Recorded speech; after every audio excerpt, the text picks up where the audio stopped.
On est de retour avec Luc Boudreau. Comment ça va ce matin, Luc? Ça va bien, François, merci. On a beaucoup de nouvelles à annoncer. On va parler de la Ligue nationale de hockey parce qu'on a une mise à jour des premiers tours de série. Exactement. La semaine passée était le début là, des séries dans la Ligue nationale de hockey. Oui. En ce lundi matin, les mises à jour. Victoire en 6 matchs des Capitals de Washington face aux Flyers de Philadelphie. Les Rangers de New York, une équipe qui était destinée aux grands honneurs, s'est inclinée en 5 matchs face aux Penguins de Pittsburgh. Toujours dans l'association de l'Est, le Lightning de Tampa Bay a battu facilement les Red Wings de Détroit en 5 matchs. Et John Tavares, hier soir, aux alentours de 23 heures, a marqué le but gagnant en deuxième période de prolongation pour permettre aux Islanders de New York de vaincre les Panthers de la Floride 2-1 en prolongation et du même temps éliminer les Panthers 2-1 en 4-2 en 6 matchs Oui. en fait là, face aux Panthers de la Floride. Donc quand même une surprise à ce niveau-là. Dans l'association de l'Ouest, les Stars de Dallas ont vaincu facilement le Wild du Minnesota en 6 parties. Il va y avoir un 7e match entre les Blackhawks et les Blues. Donc, belle remontée des Blackhawks là, qui perdaient 2-0 dans cette série. Également, une autre remontée des Ducks d'Anaheim aussi. Là, même titre que les Blackhawks perdaient 2-0, mais maintenant 3-2. Donc, on retourné la série de côté face aux Prédateurs de Nashville. Et les Sharks ont vaincu facilement les Kings de Los Angeles en 5 matchs. Donc, le deuxième tour, soit les quarts de finale, devrait débuter probablement dans le tour de mercredi ou jeudi de cette semaine. Donc, on surveille ça de très près. On va parler ce matin des espoirs de Saguenay qui sont à la Coupe Dodge. Oui, il y avait les deux équipes là, saguenayennes, les espoirs Pee-Wee et Bantam de A qui étaient à la Coupe Dodge en fin de semaine. Pas de victoire au Grand Honneur, malgré ça, des bons résultats, en fait, Oui. là, soit pour les Pee-Wee de A qui ont perdu là, face aux Foreurs de Val-d'Or 2-1 en grande finale.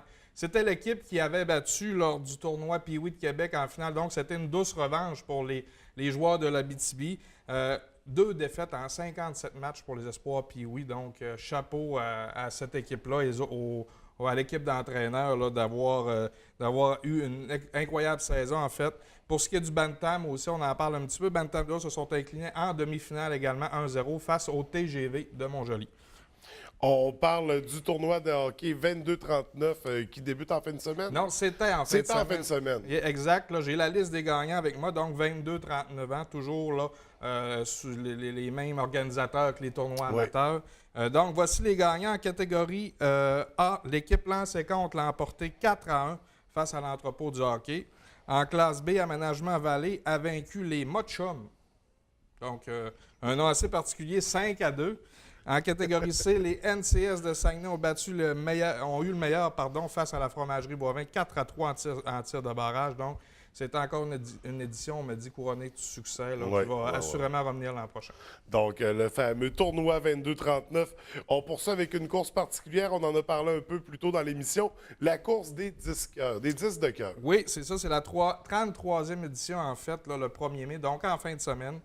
Cette course a pour but d'amasser des fonds pour promouvoir l'activité physique et dans le but d'éviter les maladies chroniques. Donc, c'est une belle cause, en fait. C'est des courses de 5 et 10 km qui seront présentées. Il y a également des courses de 1 et 3 km pour les jeunes, donc qui peuvent s'inscrire facilement. L'an passé, près de 25 000 $ ont été amassés pour cette belle cause. Donc, pour ceux qui voudraient s'inscrire, il y a encore de la place. Et, je pense qu'il n'y a pas de limite, en fait, là, au niveau des inscriptions. C'est www.cardioform.com. On poursuit avec un sport particulier, un sport avec lequel on est moins familier, la corde accro. Oui, c'est nouveau. J'ai vu ça là, la semaine passée, dernièrement. Donc, c'est des compétitions qui se font dans les écoles, soit secondaires ou primaires. Donc, en fin de semaine, c'était le championnat régional de corde accro.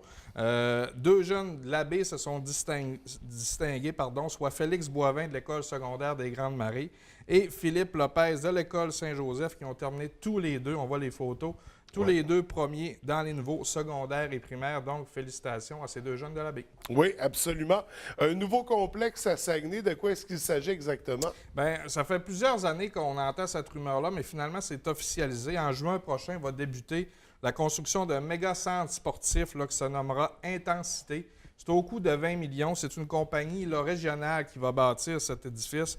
C'est le groupe Goliath. Il y aura des terrains de soccer pour tous les clubs de la région qui vont pouvoir en profiter, là, Oui. 12 mois par année. Ils pourront également, il y a les clubs, là, il y a beaucoup de ligues de deck hockey. Il va y avoir des surfaces de deck hockey. Il va y avoir des restaurants. Donc, ce sera situé à la limite là, de Chicoutimi et Arvida, sur l'autoroute, en bordure de l'autoroute 70. Donc, d'après moi, d'ici l'an prochain, là, on va avoir un beau complexe de soccer intérieur et de deck hockey à Saguenay. Et pour terminer, la saison de hockey tire à sa fin. On est dans les séries pour la Ligue nationale. Les clubs sportifs, c'est pas mal terminé. On commence à se diriger vers les sports plus d'été, les sports estivaux. Donc, ce matin, on va parler des voyageurs de Saguenay. Oui, c'est difficile de parler de baseball cette année avec la température qu'il fait à l'extérieur. Mais quoi qu'à Montréal, il y a des gens qui profitent déjà de leur piscine. Hein? Oui, oui. Donc, les voyageurs ont joué 2 matchs hors concours en fin de semaine. Les voyageurs de Saguenay, donc 2 défaites à Trois-Rivières et Repentigny. Il reste seulement 2 matchs là, aux hommes de Martin Pouliot, qui est le nouvel entraîneur-chef des voyageurs cette année, qui a remplacé Robert Fatal l'année passée. Donc, 2 matchs ce week-end dans le coin de Montréal. Et la saison débute le 8 mai, qui débutera assurément pas à Jonquière. Donc, on va débuter un petit peu plus dans le sud. Là où il fera un peu plus chaud. Oui. Donc, pour les voyageurs, ça sera à surveiller. Nous, c'est ce qui fait le tour de la chronique de ce matin. Absolument, François. Merci beaucoup, Luc. On se retrouve lundi prochain. Merci, François. Bonne semaine.